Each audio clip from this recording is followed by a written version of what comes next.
ओम नमो भगवते वासुदेवाय. सार्थ सुबोध ज्ञानेश्वरी. लेखन आणि वाचन सौ मनीषा भास्कर अभ्यंकर, महाराष्ट्र, मिरज 416410. अध्याय 3.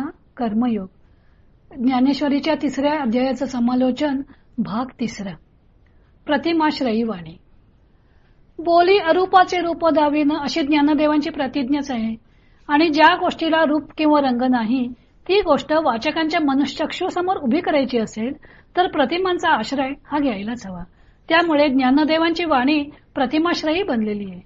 त्यामुळे वर्णे विषयाचे रूपच वाचकांच्या डोळ्यासमोर उभे राहते. उपमा, उत्प्रेक्षा, रूपक यांच्या सहाय्यानं ते वर्ण्य विषय वाचकांच्या मनावर ठसवतात.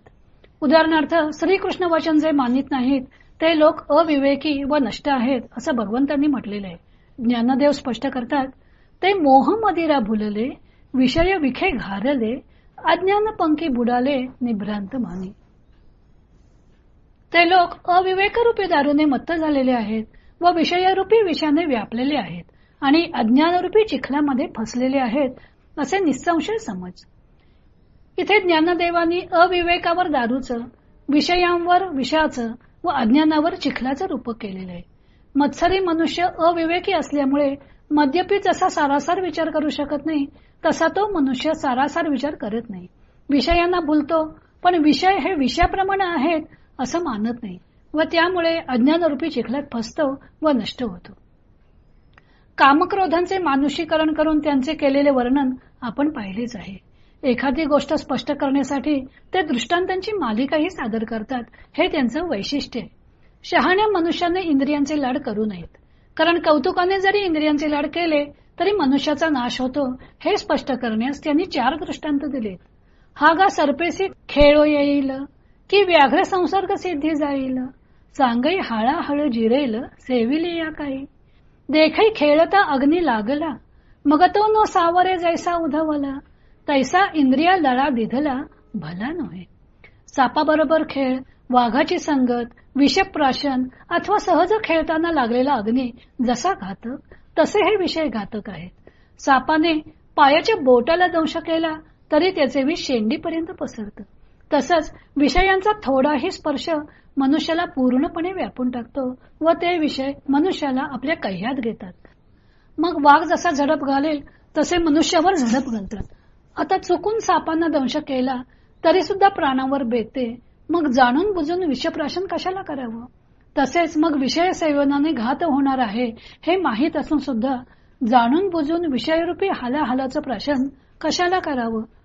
म्हणून सहज खेळताना लागलेला अग्नी जसा सर्व काही जाळून भस्म करतो तसेच हे विषय सहज म्हणून भोगले तरी सुद्धा मनुष्याचा घात करतात. अशा प्रकारे ते एकापुढे एक उपमा देऊन एक एक गोष्ट स्पष्ट करतात. प्रेताची उपमा सुद्धा त्यांना वर्जन आहे.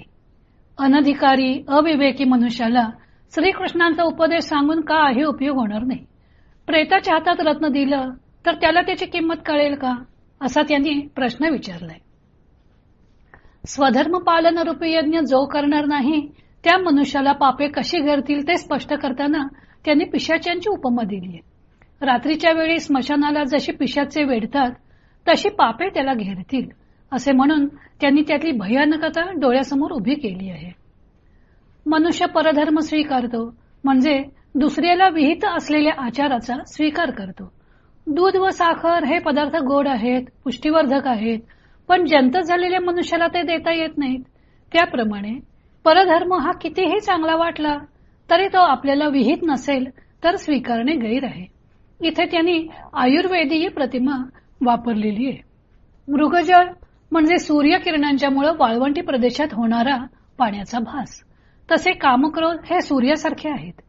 ते मनुष्याच्या पुढ्यात मायेचा म्हणजेच विषयांचा आभास निर्माण करतात. मग मनुष्य ऊर फुटेपर्यंत त्या विषयांच्या मागे हरणासारखा धावतो.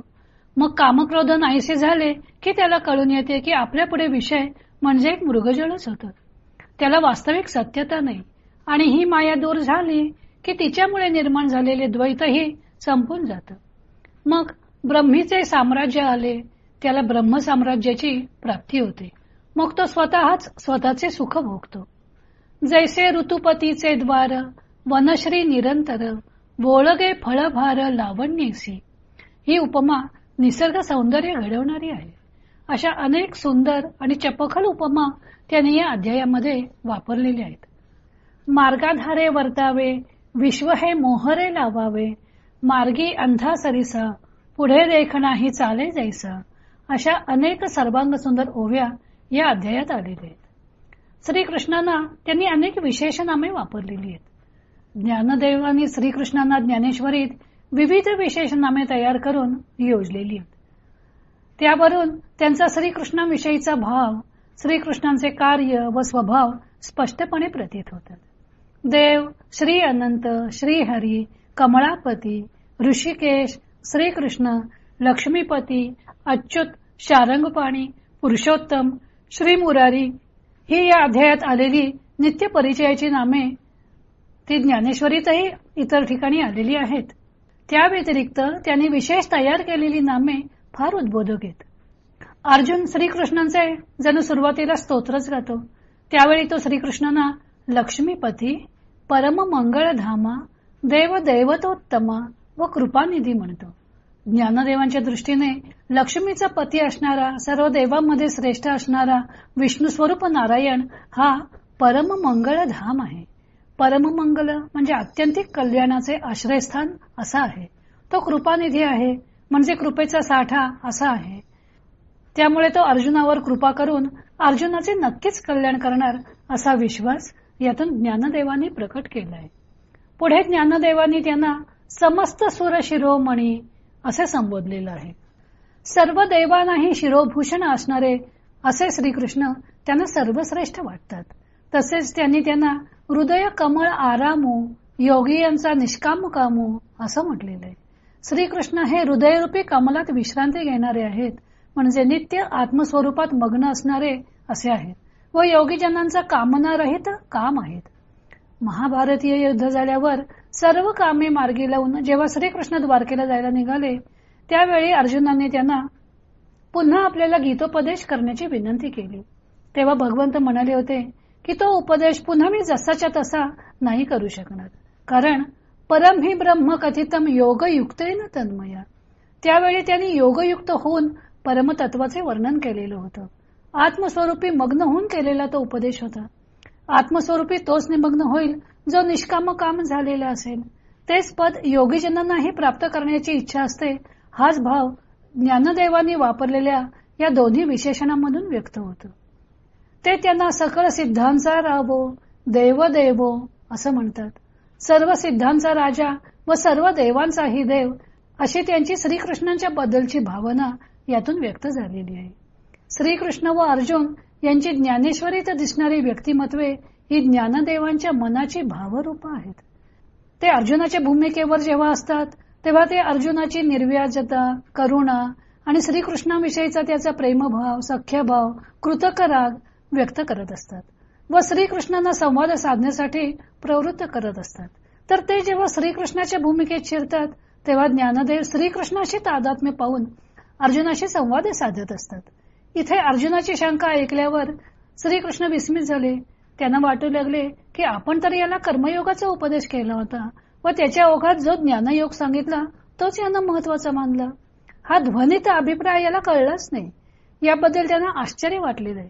पण अर्जुनावर न रागावता ते त्याला कर्मयोगाचे उद्दिष्ट समजावून सांगत आहेत. इथं ज्ञानदेव लगेच प्रेमळ शिक्षकाच्या भूमिकेत जातात व वाचकांना गीताकालात घेऊन जातात. तसेच गीताकालातील उपदेश ते स्वकालानुरूप प्रस्तुत करतात. त्यामुळे ज्ञानदेव हे गीता गंगेच्या काठाकाठाने प्रवास करणारे प्रवासी नसून ते त्या गंगेत डुबून गेलेले दिसतात. म्हणूनच श्रीकृष्ण ज्ञानदेवमय झालेले आहेत की ज्ञानदेव श्रीकृष्णमय झालेले आहेत हे सांगता येत नाही. इतके ते एकमेकात मिसळून गेलेले आहेत. श्रीकृष्णांशी त्यांनी सहजतेने ऐक्य साधलेले आहे. त्यामुळे ज्ञानदेवांची ज्ञानेश्वरी ही भाष्य काव्याचा एक आदर्श बनून गेलेली आहे. आज 3रा अध्याय समाप्त झाला. हरि ओम तत्सत. श्रीकृष्णार्पणमस्तु. शुभम भवतु, शुभम भवतु, शुभम भवतु.